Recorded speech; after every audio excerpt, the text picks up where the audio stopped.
Hi, this is Mrs. Clark, and this is a video on solving a system of equations using substitution, but this is the type 2 method, which is a little bit more difficult. So let's look at why that is. If we look at these two equations that I have here, I've got the first one is y equals 2x plus 13. That's in slope-intercept form. If we look at the second one, it is not in slope-intercept form. It is different. This is standard form. There's an x plus a y equals a number. So when I have one that is in standard form and one that's in slope-intercept form, I can still solve using substitution. It's just a little bit different.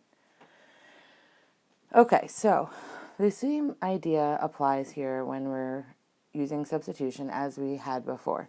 We want to take the two equations and make one, and we want to make it so it has only one variable. So since the first one is y equals, this 2x plus 13 is going to be what I substitute. And I'm going to substitute it into the other equation where the y is. So that means I'm going to rewrite the second equation. When I get to y, I'm going to stop. I'm going to substitute in the other equation, 2x plus 13. That is equal to y, so I can replace y with that in the other equation. So I'm going to put a parenthesis. I'm going to do a 2x plus 13, close my parenthesis, and then continue that second equation, equals negative 24. So now I have both equations, one inside the other, and all of the variables are now x. So I can solve this equation for x. Once I get x, I can substitute it back in to figure out y, so we can write our ordered pair as our solution. So let's start to solve. Since I have a lot of things over here on this left side, and I have these parentheses, first thing I'm going to do is distribute. That means I'm going to have to multiply 6 through the parentheses. So I'm going to bring down this 5x because nothing's going to happen to that during the distribution. 6 times 2x is going to be 12x, so I'm going to put plus 12x because it's positive 12. Positive 6 times positive 13. I'm going to have to get out my calculator for that. And we're going to do 6 times 13 in our calculator. And that is 78. So positive 78, I'm going to put plus 78 equals negative 24. So all I've done so far is distributed. Now I look and I see, here's my equal sign, and there's still all of these things over here. So I'm going to look for like terms to combine. I notice I've got 5x and 12x. Those are both on the same side of the equal sign, so I do not need to use inverse operations. I can just put them together. 5 plus 12 is 17, so this becomes a 17x. And I still have plus 78 equals negative 24.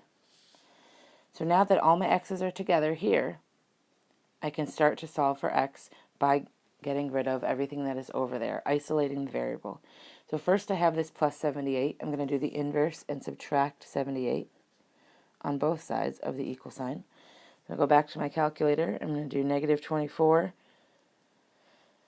minus 78, and I'm going to get negative 102. So to rewrite that, I'll have 17x. The 17x is coming down. When I subtract these, I got negative 102. So that's 17x is equal to that. So now to get x alone, I'm going to divide by 17 on both sides. Negative 102 divided by 17 is negative 6. So x is equal to negative 6. Now, I need my solution to look like an ordered pair, x comma y. So I have the x now, negative 6.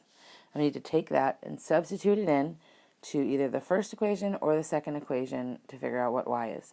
Now, a lot of times we've practiced that you can substitute into either one, and you still can do that. It's a little bit trickier with the standard form. There's just more steps to solving it. So I would choose to use the y equals equation. So I'm going to do y equals 2x plus 13. I'm going to then substitute in the negative 6 where the x is. And then I'm going to calculate this out. Y equals 2 times negative 6, which is negative 12, plus 13, which is 1. So y equals 1. So now the second part of our solution is 1.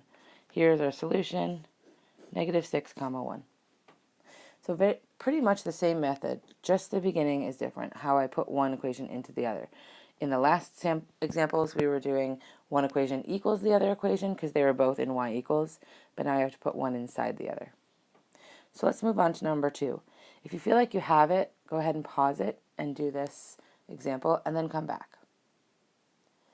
All right, I hope you're back and you've solved your number 2. I'm going to move quicker through this one. So in this first equation, y equals negative 6x minus 3. I'm going to substitute that in where the y is in the second equation because that is equal to y. So 6x plus 2, parentheses, negative 6x minus 3, close my parentheses, equals negative 6. So I'm going to distribute, bring down the 6x. 2 times negative 6 is going to be a negative 12x. 2 times negative 3 is going to be a negative 6. Equals negative 6. I'm going to combine these like terms over here. 6x minus 12x is going to be negative 6x minus 6 equals negative 6. I'm going to add 6 on both sides. Negative 6x equals 0.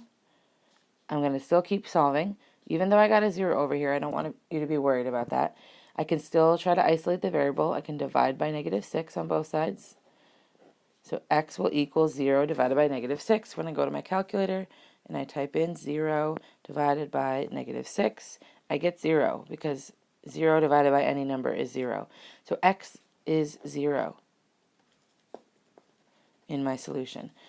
0 is a number, so it's nothing to be worried about. Don't be concerned that you got a 0. We're going to substitute that into the other equation and figure out what y is. So again, I'm going to use the y equals. Y equals negative 6 times 0 minus 3. Any number times 0 is 0. Minus 3. 0 minus 3 is going to be negative 3. So 0 comma negative 3 is our solution. Okay, moving on to number 3. So now, same idea, except for the y equals equation is on the bottom. So go ahead and pause it, do this one on your own, and check back with us. All right, if you're back, we're going to substitute 3x plus 5 into the top equation where the y is. Negative 6x plus 2, parentheses, substituting in 3x plus 5, close my parentheses, equals 10.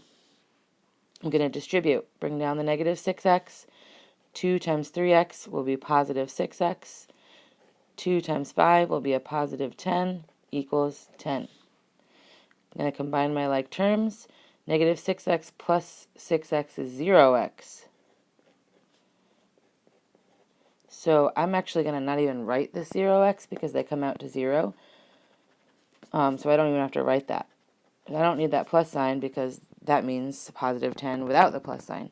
So now, since there were no x's, I now just have the 10 left over on this side and the 10 left over on that side. 10 equals 10. That is a true statement. So since that is true, that's as far as I can go. Since my x was eliminated, that means that I have infinite number of solutions. Just like before, I can write infinite solutions. If my x goes away, that means there is not one particular value for x. There are lots of different values for x. So if my x's either cancel out because I am combining like terms, or if I'm using inverse operations and they cancel out on both sides, and you get something left where both numbers are the same, both sides of the equation are equal, that will lead you to infinite solutions. All right, number 4. Again, we're going to put this negative 2x plus 5 into the bottom equation. So we're going to have 4x plus 2, parentheses, negative 2x plus 5 equals negative 7. I'm going to go ahead and distribute. 4x, bring that down. 2 times negative 2x is going to be a negative 4x. 2 times 5 is going to be a positive 10 equals negative 6. I'm going to go combine these. 4x minus 4x is going to be 0x. Again, I'm going to bring down the 10 equals negative 7. But wait a minute, 10 does not equal negative 7. So this is different than the last one. Again, my x's canceled out, but this time I was left with a statement that is not true. So anytime that happens, this is no solution. There's no x where it's going to make one side equal to the other side, because this side is equal to 10 and that side is equal to negative 7, and x is not affecting them in any way. Okay, so let's take this and fold this in half again like we did the last time, top down. We're going to glue this into your notebook. You can write on the outside here, solving by substitution, type 2. And go ahead and glue that into your notebook so that you can come back and reference it. And then see me to get some practice. Thank you for watching.